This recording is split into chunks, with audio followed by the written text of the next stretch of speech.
Buttered garlic shrimp with corn ang ating recipe for for today's video, guys. Ayan, nabubulol na agad ako.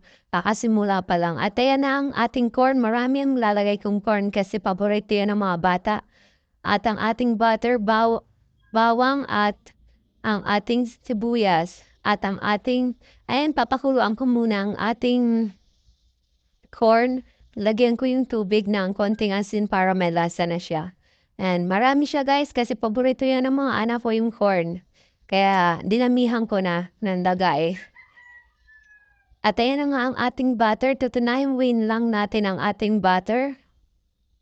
Yan.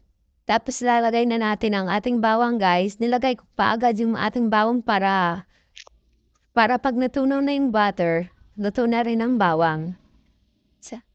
Ayan na nga, guys, mekos-mekos lang natin yan.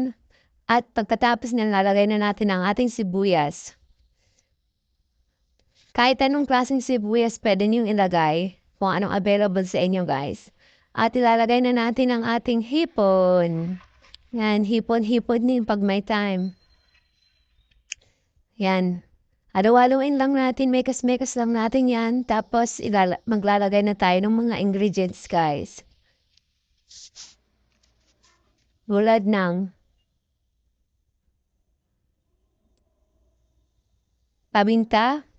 Yan, madaming paminta, paprika.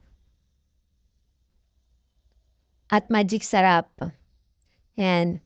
At nilagay ko na ang ating tomato paste. Maliit na tomato paste nung nilagay ko dyan, guys. At maglagay din tayo ng konting asin.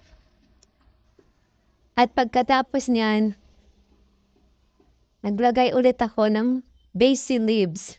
At naglagay na ako ng konting Sprite dyan, guys. Sprite ang nilagay ko, pampasabaw ng konti. At naglagay din ako pala ng konting tubig dyan para dumami ang sabaw. Tapos pagkatapos niya, nilagay na natin ang ating corn. Yung corn kasi, luto na siya, kaya saglit na lang natin to at luto na ang ating recipe. Ang sarap nito, guys.